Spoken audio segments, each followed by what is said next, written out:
అందరికీ నమస్కారం అండి. పశ్చిమ గోదావరి జిల్లాలో ఆకివీడి మండలం ఆకివీడి గ్రామంలో సర్వే నెంబర్ 470/12 లో 4 సెంట్లు స్థలంలో ఒక డిస్ప్యూట్ నడుస్తా ఉంది.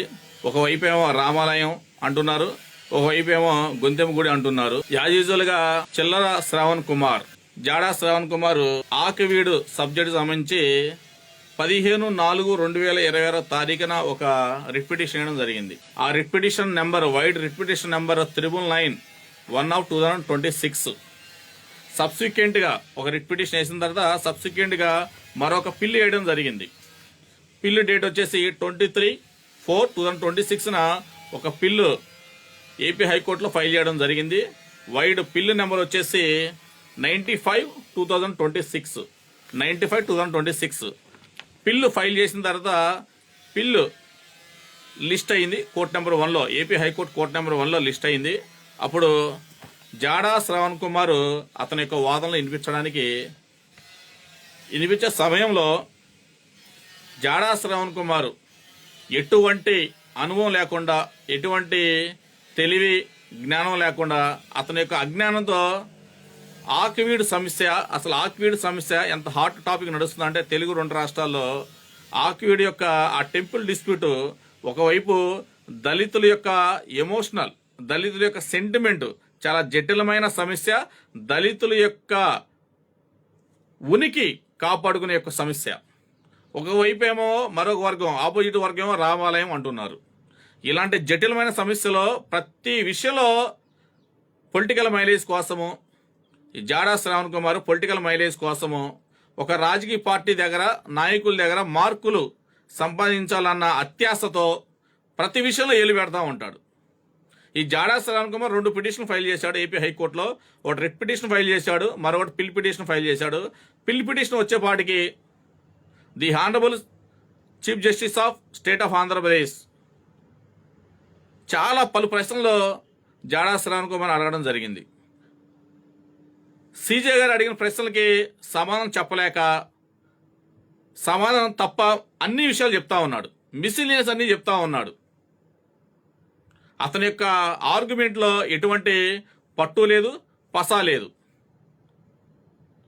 అలాంటి ఒక అర్ధరహితమైన ఆర్గ్యుమెంట్లు చెప్పేసి చివరికి హైకోర్టు వారు ఏదైతే పిల్లు ఫైల్ చేశారో, జాడా శ్రావణ్ కుమార్ ఫైల్ చేసిన పిల్లులో ఎటువంటి లీగాలిటీ లేదు, ఇందులో సఫిషియెంట్ గ్రౌండ్స్ లేవని చెప్పి డిస్మిస్ చేసేశారు. కానీ ఏపీ హైకోర్టు వారు డిస్మిస్ చేసే సమయంలో ఈ జాడా శ్రావణ్ కుమార్ బెగ్గింగ్ చేసుకున్నాడు, అడుక్కున్నాడు, your lordship kindly dispose of, your lordship kindly dispose of అని. డిస్మిస్ అయిన పిటిషన్ని డిస్పోజ్ ఆఫ్ చేయించుకున్నాడు. పిల్లి వేశాడు, పెద్ద మనగాళ్ళగా పోటుగాళ్ళగా పిల్లి వేశాడు, ఏదో సాధిద్దామని అత్యాశతో. ఎటువంటి లీగాలిటీ లేదని చెప్పి పిల్లు డిస్పోజ్ చేశారు. కమింగ్ టు రిట్ పిటిషన్, ఒక రిట్ పిటిషన్ వేశాడు. రిట్ పిటిషన్ వేసి వెంటనే విత్డ్రా పెట్టేశాడు. రిట్ పిటిషన్ వేసి వెంటనే విత్డ్రా పెట్టేశాడు. ఆన్లైన్లో కూడా anybody can see online status. Writ petition withdraw పెట్టేశాడు. పిల్లులో ఎటువంటి లీగల్ గ్రౌండ్ లేదు, లీగల్ వ్యాలిడిటీ లేదని చెప్పి హైకోర్టు వారు దాన్ని డిస్మిస్ చేయడం జరిగింది. ఇలాంటి అర్ధరహితమైన 2 రిట్ పిటిషన్లు వేసి ఆకివీడులో ఉన్న యావత్తు దళితులకి, క్రిస్టియానికి చేయాల్సినంత బిగ్ మైనస్ చేసేసాడు. ఎంత మైనస్ చేయాలో అంత మైనస్ చేసి జాడా శ్రావణ్ కుమార్ వదిలిపెట్టాడు. మళ్ళీ ఈ ఉత్తర కుమారుడు అంటాడు, నేను విత్డ్రా పెట్టేశాను రిట్ పిటిషను, మళ్ళీ మండే లంచ్ మోషన్ మూవ్ చేస్తాను, నేను మళ్ళీ ఇంకో పిటిషన్ వేసుకుంటాను అని ఉత్తర కుమారుడు పలుకుతా ఉన్నాడు ప్రెస్ మీట్ పెట్టి. జాడా శ్రావణ్ కుమార్ ఒకటి గుర్తుపెట్టుకో, నువ్వు ఏ విధంగా ప్రాక్టీస్ చేస్తావు, నీ ప్రాక్టీస్ నాకు సంబంధం లేదు. కానీ ఆకివీడి విషయం వచ్చేపాటికి అది దళితుల యొక్క సబ్జెక్టు, వారి యొక్క ఉనికి సంబంధించిన సబ్జెక్టు, వారి సెంటిమెంట్, ఎమోషనల్ సంబంధించిన జటిలమైన సబ్జెక్ట్ అది. ఆ సబ్జెక్ట్లో నువ్వు పనికిరాని విషయాలు మొత్తం రాసి ఏలు పెట్టి అక్కడ ఆకివీడులో ఉన్న యావత్తు దళిత సమాజాన్ని తప్పుతో పట్టించేశావు. నీ పిటిషన్ వేయడం వల్లే మైనస్ అయింది. ఖచ్చితంగా చెప్తున్నా, I'm very clear on that. నువ్వు హైకోర్టులో 2 పిటిషన్లు, రిట్ పిటిషన్లో అర్ధరహితమైన అజ్ఞానంతో కూడిన తెలివి లేకుండా పిటిషన్ వేయడం వల్లే ఆకివీడులో అక్కడ మా దళితులకి దళిత జాతికి మైనస్ అయింది. ఒకవైపు ఏమో సీనియర్ కౌన్సిల్ రవిప్రసాద్ గారేమో సఫిషియెంట్ ఆర్గ్యుమెంట్ చెప్తా ఉంటాడు. ఒకవైపు ఏమో నువ్వు దిక్కులు చూస్తావు, ఈస్ట్ వెస్ట్ నార్త్ సౌత్ దిక్కులు చూస్తూ ఉంటావు. ఒక సీనియర్ కౌన్సిల్ పెట్టుకోవచ్చు కదా. అసలు నీకు హైకోర్టులో ప్రాక్టీస్ నేర్పించిన సీనియర్ కౌన్సిల్ ఎవరు ఉన్నారా? అసలు హైకోర్టులో ఎప్పుడైనా ప్రాక్టీస్ చేసావా? ఏదో నువ్వు మ్యాజిస్ట్రేట్ చేసినంత మాత్రాన మ్యాజిస్ట్రేట్ యొక్క నాలెడ్జ్, మ్యాజిస్ట్రేట్ యొక్క సబ్జెక్టు ప్రాక్టీస్లో పనికి రాదు. ప్రాక్టీస్ అడ్వకేట్గా అనుభవం రావాలంటే ఖచ్చితంగా ప్రాక్టీస్ చేయాల్సిందే. ఏ సబ్జెక్ట్లో ఏ పిటిషన్ వేయాలో నీకు తెలియదు, ఏ సబ్జెక్ట్లో ఏ పిటిషన్ వేయాలో నీకు తెలియదు. ఒక సీనియర్ దగ్గర నువ్వు ప్రాక్టీస్ చేయలేదు, జూనియర్గా డైరెక్ట్గా వచ్చి ఫేస్బుక్లో సోషల్ మీడియాలో వీడియోలు వదిలేసి అమాయకమైన ప్రజలను నీ దగ్గర తెచ్చుకొని వాళ్ళ దగ్గర నుంచి డబ్బులు గుంజి ఏదో మమ అనిపిస్తా ఉన్నావు. అంత జటిలమైన సబ్జెక్ట్లో పెద్ద పోటుగాడ్లాగా పెద్ద సీనియర్ కౌన్సిల్ లాగా 2 పిటిషన్లు వేసావు. అక్కడ ఆకివీడులో ఉన్న దళితులు మైనస్ చేసావు నువ్వు. దీనికి సమాధానం ఏం చెప్తావు? అసలు నిన్ను పిటిషన్లు ఎవడో వేయమన్నాడు? ఆకివీడు నుంచి ఒకరిద్దరిని పిలిపించుకొని వాళ్ళ దగ్గర సొంతకాలు తీసుకొని పెద్ద పోటుగాళ్ళ నువ్వు పిటిషన్ వేసావు. అది ఎంత ప్రెస్టేజ్ ఇష్యూ, దళితులకు ఎంత ప్రెస్టేజ్ ఇష్యూ. 2 తెలుగు రాష్ట్రాల్లో అంత ప్రెస్టేజ్ నడుస్తూ ఉంది. నువ్వు వేసిన ప్రతి మైనస్ వాళ్ళకి ప్లస్ అయిపోయింది, అదర్ సైడ్ ప్లస్ అయిపోయింది. నువ్వు మైనస్ చేయబడే వాళ్ళకి అదర్ సైడ్ ప్లస్ అయింది. ఇప్పటికైనా సబ్జెక్టు తెలిస్తే పిటిషన్ వేయి, లేకుంటే నీ దగ్గర క్లయింట్లు వస్తే నువ్వు పిటిషన్ వేస్తావా వేయించుకుంటావా అది నీకు సంబంధం ఇచ్చిన విషయం. అంతేగాని కామన్ సబ్జెక్టు, దళితులకు సంబంధించిన సబ్జెక్టు, బడుగు బలహీన వర్గాలకు సంబంధించిన సబ్జెక్టు, బహుజన సంబంధించిన సబ్జెక్టు, హాట్ ఉన్న విషయాల్లో నువ్వు ఏలు పెట్టమాకు, కాలు పెట్టమాకు. నీకు ఎటువంటి నాలెడ్జ్ లేదు. ఏ సబ్జెక్ట్లో ఏ పిటిషన్ వేయాలో నీకు తెలియదు. First of all as I'm very clear on that. AOR exam తెలుసా నీకు? అడ్వకేట్ ఆన్ రికార్డ్ ఎగ్జామ్ తెలుసా? Which was conducted by the honourable supreme court of India. I have been return that exam. AOR exam నేను రాశాను. నాకు తెలిసిద్ది ఏ సబ్జెక్ట్లో a petition వేయాలి, ఎలా డీల్ చేయాలని నాకు తెలుస్తుంది. నువ్వేమైనా రాసావా? హైకోర్టులో ప్రాక్టీస్ చేసావా? సుప్రీంకోర్టులో ప్రాక్టీస్ చేసావా? ఓ సీనియర్ దగ్గర ప్రాక్టీస్ చేసావా? అజ్ఞానంతో తెలివి లేకుండా నీకు ఇష్టం వచ్చి పిటిషన్లు వేసేస్తున్నావు. ఓ పిటిషన్ ఫార్మాట్ ఉంటుంది, ఓ 2000 3000 క్లర్క్ ఇస్తాడు, ఫైల్ చేసేస్తాడు. నువ్వు వెళ్ళి పెద్ద అద్భుతమైన ఆర్గ్యుమెంట్లు చెప్తావు. నీ ఆర్గ్యుమెంట్ ప్రపంచం మొత్తం చూసింది. ఓపెన్ కోర్టులో ఎటువంటి పట్టు పసలేని ఆర్గ్యుమెంట్ చెప్పావు, అర్ధరహితమైన ఆర్గ్యుమెంట్ చెప్పావు. మళ్ళీ చిలక పలుకులు పలుకుతావు, చిలక నవ్వులు నవ్వుతూ ఉంటావు. పిటిషన్ వేసి నువ్వేమైనా పీకింది ఏమైనా ఉందా? నువ్వు 2 పిటిషన్లు వేసి దళిత అక్కడ ఆకివీడులో ఉన్న దళిత సామాజిక వర్గానికి ఏమన్నా నీ వల్ల ప్లస్ జరిగిందా? ప్లస్ జరగబోగా మైనస్ జరిగింది, ప్లస్ జరగబో మైనస్ జరిగింది. ఇప్పటికైనా ప్రతి విషయంలో ఏలు పెట్టడం తగ్గించు. నీ క్లయింట్ నీ దగ్గరకు వస్తే నీ క్లయింట్కి సంబంధించిన కేసులు ఏవయ్యి. ఇలా కామన్ ఎమోషనల్ ఉన్న బడుగు బలహీన వర్గాలకు సంబంధించిన సబ్జెక్టులు కానీ, దళిత సామాజిక వర్గాలకు సంబంధించిన సబ్జెక్టులు కానీ, బహుజనులకు సంబంధించిన సబ్జెక్టులు కానీ ఏలు పెడితే తోక కత్తిరించాల్సి వస్తుంది. యావత్తు దళిత సమాజం నీ మీద ఎక్కుతూ ఉంటుంది, గుర్తుపెట్టుకో. పిచ్చి పిచ్చి పిటిషన్లు ఏమాకు. నాలెడ్జ్ పెంచుకో. ఫస్ట్ ఆఫ్ ఆల్ హైకోర్టులో ఎలా ప్రాక్టీస్ చేయాలి, ఏ సబ్జెక్ట్లో ఏ పిటిషన్ వేయాలి, సుప్రీంకోర్టులో ఏ సబ్జెక్ట్లో ఏ పిటిషన్ వేయాలి, ముందు నాలెడ్జ్ తెలుసుకో, నాలెడ్జ్ పెంచుకో. నీకు ఇష్టం వచ్చాడు పిటిషన్లు ఏమాకు. పిటిషన్ వేసి నువ్వు పీకింది ఏందాడా? ఆపోజిట్ వర్గానికి ప్లస్ చేయడం తప్ప, ఆపోజిట్ వర్గానికి ప్లస్ చేయడం తప్ప.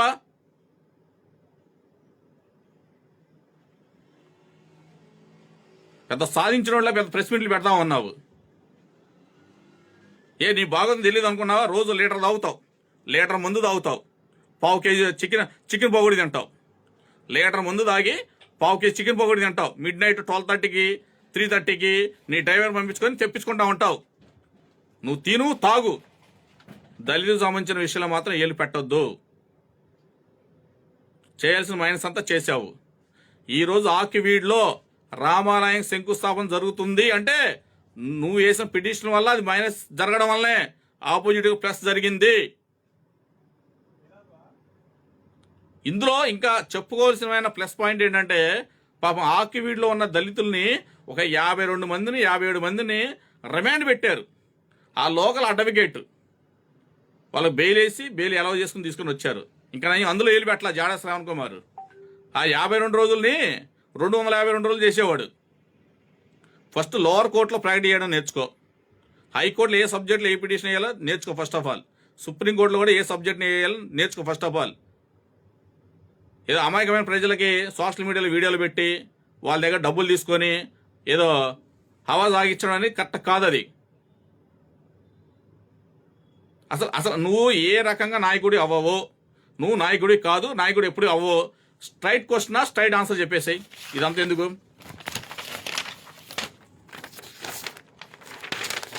మైలవరం కోర్టులో ఒక సీసీ నెంబర్లో నువ్వు A1గా ఉన్నావు, ఎక్యూజ్డ్ 1గా ఉన్నావు. CC number 325/2023 Mylavaram junior civil judge కోర్టులో సీసీ నెంబర్ 325/2023లో A1గా ఉన్నావు. నీతో పాటు ఇంకా 17 మంది ఉన్నారు. 17 మంది పాపం దళిత సోదరులు ఉన్నారు, దళిత సోదరులు కూడా ఉన్నారు.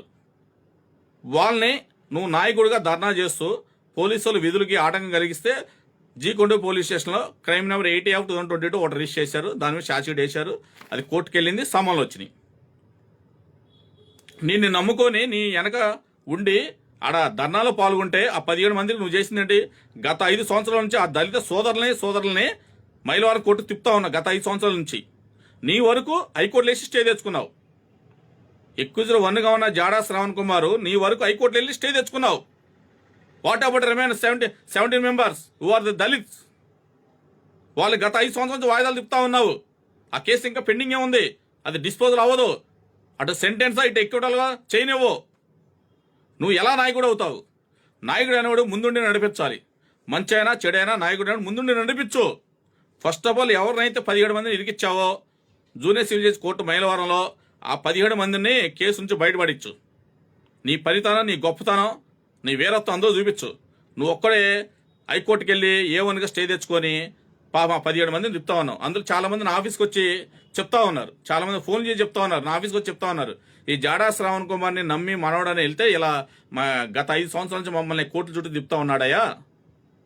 మేము వెళ్ళి ఇంకా కొంచెం గట్టిగా మాట్లాడితే మీకు జైలు శిక్షలు పడతాయి అందులో అని చెప్తున్నాడు. నువ్వు ఏ రకంగా నాయకుడు అవుతావు? నాయకుడు అని నుంచో. అవసరమైతే జైలుకి వెళ్ళాల్సి వస్తుంది, అవసరమైతే కేసులు ఎదుర్కోవాల్సి వస్తుంది. జైలుకి వెళ్ళవు, కేసులు ఎదుర్కోవు, పోలీసులు చూసుకుంటే చుచ్చు పోసుకుంటావు. నీ వ్యవహారం, నీ యొక్క గొప్పతనం నున్న పోలీస్ స్టేషన్లో అర్థమైపోయిందిలే. నున్న పోలీస్ స్టేషన్ నేను తీసుకెళ్ళినప్పుడు నున్న పోలీస్ స్టేషన్లో అర్థమైపోయింది నీ వ్యవహారం. అక్కడ పోలీసులు అడిగి చెప్తారు.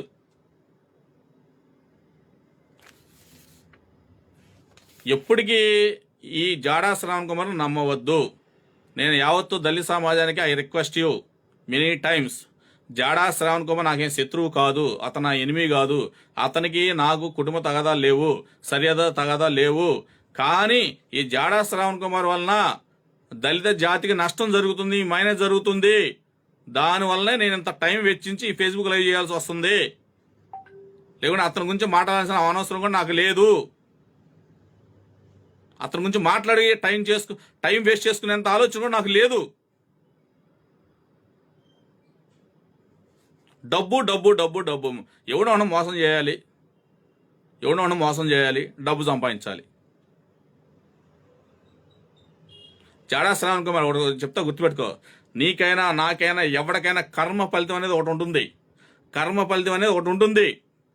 క్లయింట్కి వచ్చిన క్లయింట్కి న్యాయం చేయి, నువ్వు అడిగిన ఫీజు ఇస్తాడు, తీసుకో, అంతవరకే.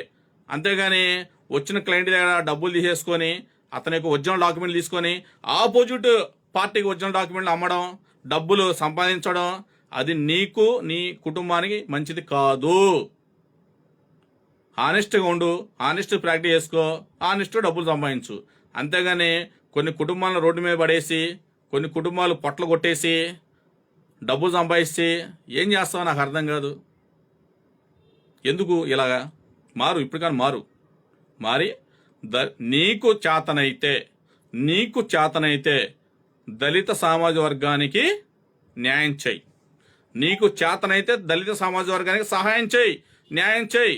లేకుంటే మూసుకొని కూర్చోకపోతే ఏదో ఒక రోజు యావత్తు సమాజంలో ఉన్న సొసైటీ నీ మీద లెగుస్తుంది. దళిత సామాజిక వర్గం కూడా నీ మీద లెగుస్తుంది. అప్పుడు నువ్వు ఎక్కడికి పారిపోతావు? తట్టుకోలేవు. గుర్తుపెట్టుకో. చాలా కంప్లైంట్లు వస్తున్నాయి. మమ్మల్ని మోసం చేశాడు, మా ఒరిజినల్ డాక్యుమెంట్లు ఇచ్చాడు, మా దగ్గర డబ్బులు తీసుకున్నాడు, మమ్మల్ని మోసం చేశాడు, మా డబ్బులు ఇట్లా, మా కేసులు చేయట్లా, మా ఉద్యోగం డాక్యుమెంట్లు ఇట్లా చాలా కంప్లైంట్ వస్తున్నాయి. చాలా పాపాలే, తప్పులు. తెలియకుండా తప్పు చేస్తే ఎక్స్క్యూజ్ చేసుకొని తెలిసి డబ్బు కోసం కానీ తప్పు చేస్తే అది తప్పు. రీసెంట్గా ఒక ఢిల్లీ నుంచి కూడా నా ఫోన్ వచ్చింది. మా వసంత లక్ష్మి గారంట, కమ్మ సమాజానికి సంబంధించిన వ్యక్తి. నీ వల్ల వాళ్ళ కుటుంబం విచ్ఛిన్నం అయిపోయిందంట. 50 కోట్ల నష్టం జరిగింది. నీ వల్ల 50 కోట్ల నష్టం జరిగింది. రాయలసీమ నుంచి ఒక దళిత సోదరు ఫోన్ చేశాడు. అన్నా, మనోడు అనుకుని నమ్మి వెళ్తే ఇలా చేశాడన్నా, నా కుటుంబాన్ని మొత్తం రోడ్డును పడేశాడని ఒక ఫోను. ఏంటి అసలు ఎంత కాలం నువ్వు మోసం చేస్తావు? ఎలా ఎంటర్టైన్ చేస్తావు నువ్వు? ఎంతకాలం ఎవరిని మోసం చేస్తావు? మోసం చేసి దళితులను మోసం చేసి, బడుగు బలహీన వాళ్ళని మోసం చేసి, బహుజనులను మోసం చేసి, అగ్ర కులాలలో ఉన్న పేదవాళ్ళని మోసం చేసి డబ్బులు సంపాదించి ఏం చేస్తావు? డబ్బులు ఏం చేస్తావు? తినడానికి ఉండడానికి 1 కోటి 2 కోట్లు ఉంటే చాలదా? నీకు, మీ మిస్సెస్కి, నీ కూతురికి, నీ కొడుక్కి 4 ఉన్నారు. 1 కోటి 2 కోట్లు చాలవా? చక్కగా చదువుకొని వాళ్ళకి మంచి సెటిల్మెంట్ చేసి మంచి జాబులు ఇప్పించడానికి 1 కోటి 2 కోట్లు చాలవా? ఏ పొట్ల కొట్టాలా? మంది పొట్ల కొట్టాలా? మందిని రోడ్డును పడేయాలా? దళితులను రోడ్డును పడేయాలా? ఏం చేస్తున్నావో నాకు ఏం అర్థం కావట్లేదు. మారితే మంచిగా మారితే ఉంటుంది. అంతేగాని నీ దగ్గర అరకొర నాలెడ్జ్ ఉందని అత్యాశతో, అతి తెలివితేటలతో జనాలను మోసం చేసి సంపాదించిన డబ్బు ఎక్కువ కాలం నిలబడదు. నిజాయితీగా సంపాదించిన డబ్బే నిలబడుతుంది. పాపాలతో, మోసాలతో కూడుకున్న సంపాదించిన డబ్బు నిలబడదు. నీలాంటి వాళ్ళు చరిత్రలో చాలా మంది వచ్చి వెళ్ళిపోయారు.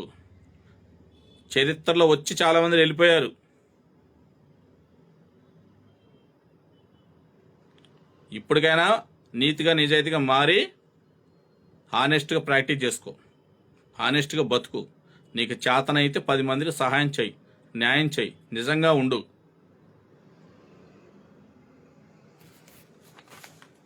అసలు ఎంత మైనస్ జరిగిందో తెలుసా నీ వల్ల? వీళ్ళ దళితులకి, ఆ దళిత సోదరులు మొత్తాన్ని తప్పుతో పట్టించేసావు నువ్వు. వాళ్ళు మొత్తాన్ని రాంగ్ డైరెక్షన్ తీసుకెళ్ళిపోయావు నువ్వు. చాలా బిగ్ మైనస్ జరిగింది. అది కరెక్షన్ చేసుకోలేనంత బిగ్ మైనస్ జరిగింది. అసలు ఎటువంటి డీటెయిల్స్ గ్యాదర్ చేయకుండా వెళ్ళి ఆక్యూడికి సంబంధించిన పిటిషన్ హైకోర్టులో వేసావు. పెద్ద పోటుగాడు లాగా ఒక అడంగులు తీసావు. ఒకటి తీసావు. ఆన్లైన్ అడంగులు ఒకటి తీశాడు. ఆన్లైన్లో అడంగులు ఒకటి తీసి జాడా శ్రావణ్ కుమార్ ఏపీ హైకోర్టులో పిటిషన్ వేశాడు. ఈ ఆన్లైన్ అడంగులు ఏముంది? ఆకివీడు మండలం, గ్రామం, సర్వే నెంబర్ 470-12, 4 సెంట్లు, భూమి యొక్క స్వభావం, నేచర్ ఆఫ్ ల్యాండ్, గుడి, భూమి యొక్క వివరణ, ల్యాండ్ క్లాసిఫికేషన్ ప్రభుత్వ భూమి అని ఉంది. ఈ ఒక్క డాక్యుమెంట్ బేస్ చేసుకుని 2 పిటిషన్లు వేసావు నువ్వు. ఒక 50 రూపాయలు స్పెండ్ చేస్తే ఆక్యూడి ఎంఆర్ఓకి ఒక పిటిషన్ ఇచ్చి కోర్టు ఫీ స్టాంపులు అతికిస్తే అడంగుల కాపీలు మొత్తం ఇస్తాడు కదా. 1932 నుంచి ఉన్న అడంగుల కాపీ మొత్తం ఇస్తాడు కదా. ఆ 1932లో ఏముందాడా? ఆ సర్వే నెంబర్లో ఏముంది? ఇప్పుడు ప్రజెంట్ ఇందులో గుడి అని రాశారు. ఆ 1932లో రామాలయం అని ఉంది అందులో. తీసుకోవాలి, డీటెయిల్స్ మొత్తం తీసుకోవాలి. దళితులకి ఏమన్నా నువ్వు నీ వల్ల సహాయం చేయాలన్నా, నీ వల్ల ఏమైనా బెనిఫిట్ జరగాలంటే ఎంటైర్ రికార్డు మొత్తం తీసుకొని స్టడీ చేసుకుని ఒక పిటిషన్ వేసుకోవాలి. అరకొరగా ఏదో ఆన్లైన్లో పిటిషన్ ఉంది, ఇది గుడి ఉంది, ప్రభుత్వ భూమి ఉంది, పోరంబోకు ఉంది, డొంక ఉంది, అది ఉంది, ఇది ఉందని ఏదో ఆర్గ్యుమెంట్ మొత్తం చెప్పావు, పరువు బాగొట్టుకున్నావు ఓపెన్ కోర్టులో. మళ్ళీ అది తీసుకొని సోషల్ మీడియాలో పెడతాడు. ఇంత పెద్ద పోటుగాడు చెప్పిన పట్టు పసలైన ఆర్గ్యుమెంట్ తీసుకొచ్చి అసలు సీజే గారు అడిగిన ప్రశ్నకు సమాధానం చెప్పకుండా ఏదేదో చెప్తా ఉన్నాడు. ఇక్కడ బెంచ్లోనే అర్థమైపోయింది నీ యొక్క యాటిట్యూడ్, నీ యొక్క ఆర్గ్యుమెంట్స్ బెంచ్లోనే అర్థమైపోయింది. ఎస్సీ సమాజ వర్గం నుంచి నీకన్నా పెద్ద పెద్ద సబ్జెక్టు పోటుగాలు చాలామంది ఉన్నారు ఏపీ హైకోర్టులో. నీది 1 KB నాలెడ్జ్, 1 GB నాలెడ్జ్లో ఉన్న ఉన్నారు, 1 GB నాలెడ్జ్లో ఉన్న వాళ్ళు ఉన్నారు. ప్రధానంలో ఏలు పెట్టాలి, కాలు పెట్టాలి, సోషల్ మీడియాలో వైరల్ అవ్వాలి, పొలిటికల్ మైలేజ్ రావాలి. ఒక రాజకీయ పార్టీ నాయకుడి దగ్గర మార్కులు తెచ్చుకోవాలి, అర్జెంటుగా డబ్బులు సంపాదించాలి, ఒక 50 కోట్లు 100 కోట్లు సంపాదించాలి. ఎలక్షన్ టైంకి ఎమ్మెల్యే అవ్వాలి, ఎమ్మెల్సీ అవ్వాలి, ఎంపీ అవ్వాలి. దానికోసం పక్కనోడు ఎడిపోయినా మాకు సంబంధం లేదు. ఎన్ని కుటుంబాలు రోడ్డు మీద పడినా నీకు సంబంధం లేదు. ఎన్ని కుటుంబాలు నువ్వు చీట్ చేసినా నీకు సంబంధం లేదు. కానీ నీ మాత్రం డబ్బు కావాలి, ఎమ్మెల్యే రావాలి, ఎంపీ రావాలి, ఎమ్మెల్సీ రావాలి, అర్జెంటు జరిగిపోవాలి. నువ్వు అర్జెంట్ డిప్యూటీ సీఎం అవ్వాలి. నువ్వు ఏ సీఎం అవుతావు? Deputy CM. నువ్వు ఏ రాజకీయ పార్టీ నిన్ను డిప్యూటీ సీఎం చేస్తాం అని అన్నదో నిన్ను మించిన వాళ్ళు ఉన్నారు అందులో. ఇదే సామాజిక వర్గం నుంచి నిన్ను మించిన వాళ్ళు ఉన్నారు. లెజెండ్స్ ఉన్నారాడ. వార్డు మెంబర్ కూడా కానివ్వరు నిన్ను. నువ్వు డిప్యూటీ సీఎం దాకా వెళ్ళావు. ఆ పార్టీలో వార్డు మెంబర్గా ఒక కౌన్సిలర్ని కూడా కానివ్వరు నిన్ను. ఏదేమైనా సరే ఈ వీడియో చేయడానికి నేను ఇంత ఎగ్జైట్మెంట్ అవ్వడానికి కారణం ఏంటంటే, అసలు ఆ పిటిషన్ చూడంగానే హైకోర్టులో వేసిన 2 పిటిషన్ చూసి, ఒక పిటిషన్ ఏమో విత్డ్రా పెట్టేశావు. ఏం పీకడానికి వేసావో ఎవడికి తెలియదు. ఏం పీకడానికి వేసావో ఆ 2 రిట్ పిటిషన్లు తెలియదు. ఒకటేమో పిల్లులోనేమో ఎటువంటి లీగల్ గ్రౌండ్ లేదని చెప్పి హైకోర్టు వారు డిస్మిస్ చేశారు. దాన్ని బెగ్గింగ్ చేసుకుని డిస్పోజ్ చేసుకున్నావు. ఓ పిటిషన్ ఏమో విత్డ్రా పెట్టావు. ఎందుకు పిటిషన్ వేస్తున్నావు నీకు తెలియదు, ఎందుకు విత్డ్రా పెడతావు నీకు తెలియదు. కానీ జాడాస రావణ్ కుమార్ ఎరగదీస్తున్నాడు, మన దళితుల కోసం ఎరగదీస్తున్నాడు అని చెప్పి ఆ ప్రపంచం మొత్తం అనుకోవాలి, యావత్ దళిత సమాజం మొత్తం అనుకోవాలి. నీ యొక్క వీరత్వం ఏందో ఓపెన్ కోర్టులో అర్థమైపోయింది. ఏపీ హైకోర్టులో కోర్టు నెంబర్ 1లో నీ యొక్క వీరత్వం ఏందో ఓపెన్ కోర్టులో అర్థమైపోయింది. ఆ వీడియో తీసుకొచ్చి మళ్ళీ నీ సోషల్ మీడియాలో పెట్టుకుంటావు. అమాయకమైన ప్రజలను అట్రాక్ట్ చేయడం కోసమే. అమాయకమైన ప్రజలను క్లయింట్లుగా తెచ్చుకొని వాళ్ళని అట్రాక్ట్ చేసుకొని వాళ్ళ డబ్బులు దొబ్బి తినడం కోసమే ఈ ప్రయత్నం మొత్తం. అంత మించి ఏమీ లేదు. నీకు దమ్ము ధైర్యం ఉంటే JVM Srinivas as a high court practice advocate, I'm the founder president of Telugu Rajyadhikara Samithi party. Political subject అయినా సరే, లీగల్ సబ్జెక్ట్ అయినా సరే రా, నీకు ఇష్టం వచ్చిన చోటకి రా. విజయవాడలో నీకు ఇష్టం వచ్చిన ప్లాట్ఫామ్ చెప్పు. నీ ఆఫీస్కి రమ్మన్నా వస్తా. పోనీ నువ్వు నా ఆఫీస్కి రా. ఇద్దరం 1-to-1 డిబేట్ చేసుకుందాం. పొలిటికల్ సబ్జెక్ట్ అని పర్లా, లీగల్ సబ్జెక్ట్ అని పర్లా, ఎవడో ఏంటో అర్థమైపోద్ది. ఎందుకు నీతో డిబేట్ చెయ్యాలి అని ఎందుకు నేను ఛాలెంజ్ చేస్తానంటే, నీ నుండి యావత్తు దళిత సమాజానికి ఒక మెసేజ్ తెలియాలి. నువ్వేంటో ఒక మెసేజ్ తెలియాలి. యావత్తు దళిత సమాజానికి నువ్వేంటో ఒక మెసేజ్ తెలియాలి. ఎవరి స్పై, ఎవరి యూటర్న్ ప్యాకేజ్, డబ్బు వస్తే చాలు. నీకు డబ్బు వస్తే నీ క్లయింట్ కూడా వదిలేస్తావు, ఆపోజిట్ దగ్గరికి వెళ్ళిపోతావు. నీకు డబ్బు వస్తే పిటిషన్ వేస్తావు, విత్డ్రా పెట్టేస్తావు. Very clear. నువ్వు చాలా క్లియర్గా ఉన్నావు, కానీ ప్రజలే క్లియర్గా లేరు. ప్రజలంటే అందరూ కాదు, నీ ఆఫీస్కి వచ్చి నీ కేసు ఇచ్చే క్లయింట్లు ఉన్న వాళ్ళకే క్లారిటీ లేదు. నీకు వెరీ క్లియర్గా ఉన్నావు, నువ్వు చాలా క్లారిటీగా ఉన్నావు. నీ ఆఫీస్కి వచ్చి నిన్ను నమ్మి ఆ ఫైలు, డాక్యుమెంట్స్, డబ్బులు ఇస్తున్నారు కదా, వాళ్ళకి క్లారిటీ లేదు. వాళ్ళ క్లారిటీ ఎప్పుడు వచ్చిందంటే ఒక 1 month అయితే వచ్చేస్తుంది. నీకు డబ్బులు ఇచ్చి, నీకు డాక్యుమెంట్లు ఇచ్చి 1 month ఆగితే వాళ్ళకి పిచ్చ క్లారిటీ వచ్చేస్తాయి. కానీ నీ మాత్రం చాలా క్లారిటీ ఉంది. అది ఇలా ఉంది నీ పరిస్థితి. సరే, రేపు ఆకివీడులో ఆదివారంలో శంకుస్థాపన చేస్తున్నారంట ఆ రామాలయం గుడికి. అందులో మన దళిత సోదరులు, వీరులు, బీఎస్పీ పార్టీ వారు, hats up to BSP party, ఆ స్టేట్ ప్రెసిడెంట్, వాళ్ళ క్యాడర్, బీఎస్పీ మొత్తం ఖచ్చితంగా ఆక్యుమెంట్కి మేము వెళ్తాము, దాన్ని ఆపుతాము, లీగల్గా చట్టబద్ధంగా ఎదుర్కొంటామని పిలుపునిచ్చారు. రాష్ట్ర వ్యాప్తంగా యావత్తు బీఎస్పీ క్యాడర్ అంతా ఆక్యువీడి మీద కాన్సన్ట్రేషన్ చేస్తుంది. నువ్వేదో పీకుదాము, ఏదో పొడుద్దామని 2 పిటిషన్లు వేసావు కదా, మరి నువ్వు ఎలా ఆక్యువీడు? నీ పార్టీ వెళ్దా? నీ పక్కన శాలరీలు తీసుకుంటారు చూడు నీ చెంచాలు, వాళ్ళు వెళ్ళరా? నువ్వు వెళ్ళట్లేదా? జాడా శ్రావణ్ కుమార్ ఆక్యువీడి వెళ్తున్నాడా లేదా? జాడా శ్రావణ్ కుమార్ పార్టీ ఆక్యువీడికి వెళ్ళడానికి పిలుపునిస్తుందా లేదా? జాడా శ్రావణ్ కుమార్ పక్కన ఉన్న చెంచాలు నెలకి శాలరీలు తీసుకుంటారు కదా, వాళ్ళే పిల్లులో వాళ్ళే పిటిషనర్లు, రిట్లు వాళ్ళే, పిటిషనర్లు, ఆర్టీఐ యాక్ట్లో అప్లికెంట్లు కూడా వాళ్ళే. ఏదో ఒక్కొక్కడికి ఇస్తావు కదా, 10,000 నెలకు, 10,000, 15,000, 20,000, 25,000, 30,000 జనాలు నోటి దగ్గర తీసేసుకొని వాళ్ళకి ఇస్తూ ఉంటారు కదా. ఆ బ్యాచ్ వెళ్ళట్లేదా? జాడా శ్రవణ్ కుమార్ బ్యాచ్, జాడా శ్రవణ్ కుమార్ పార్టీ ఆక్విడ్ వెళ్ళట్లేదా? ఆక్విడ్ వెళ్తుందా లేదా? అక్కడ దళితులకి సపోర్ట్ చేస్తున్నారా లేదా? చివరి వరకు ఆక్విడ్లో ఉన్న దళిత సోదరులకి, యావత్తు దళిత సమాజానికి నుంచుంటున్నారా లేదా? జాడా శ్రవణ్ కుమార్ పక్కన అనుచరులు, జాడా శ్రవణ్ కుమార్ పార్టీ ఆక్విడ్ దళితులకి చివరి వరకు నుంచుంటున్నారా లేదా? అది భవిష్యత్తులో వెళ్తుంది. రేపు ఆదివారం ఆక్విడ్ వెళ్తున్నారా లేదా? ఓన్లీ మన ఉత్తర కుమారు పలుకులేనా? మనకు పోలీసులు చూస్తే చుచ్చేనా? ఆకివీడులో 500 మంది పోలీసులు ఉన్నారంట. ఆకివీడులో బందోబస్తుకి 500 పోలీసులు బలగాలు అక్కడ ఉన్నాయి. వాళ్ళని దాటుకొని జాడా శ్రవణ్ కుమార్ ఆకివీడు వెళ్తున్నాడా లేదా? దానికి సమాధానం చెప్పాలి. రాష్ట్ర ప్రజలకు సమాధానం చెప్పాలి. యావత్తు దళిత సమాజానికి సమాధానం చెప్పాలి. జాడా శ్రవణ్ కుమార్ ఆకివీడు వెళ్తున్నాడా లేదా? అతని అనుచరులు వెళ్తున్నారా లేదా? జాడా శ్రవణ్ కుమార్ యొక్క పార్టీ ఆకివీడికి సపోర్ట్ చేస్తుందా లేదా? ఆకివీడులో ఉన్న దళిత సమాజ వర్గానికి సంపూర్ణ మద్దతు తెలిపి ఫిజికల్గా వాళ్ళకి సపోర్ట్ చేస్తున్నారా లేదా? ఆన్ టుమారో, సండే, రేపు అనే విషయం యావత్తు దళిత సమాజానికి, ప్రజలకి చెప్పాలి. జాడా శ్రవణ్ కుమార్ నువ్వు చెప్పాలి. అంతేగాని రేపు పొద్దున గాంధీనగర్లో, విజయవాడలో ఉన్న గాంధీనగర్లో నీ ఆఫీసులో ఏసీ వేసుకుని కూర్చోవడం కాదు. పాపం బీఎస్పీ వాళ్ళు రియల్గా హీరోస్, దే ఆర్ హీరోస్.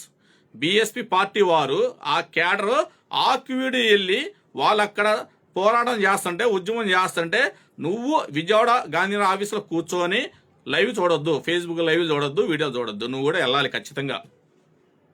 నువ్వు ఖచ్చితంగా వెళ్ళాలి.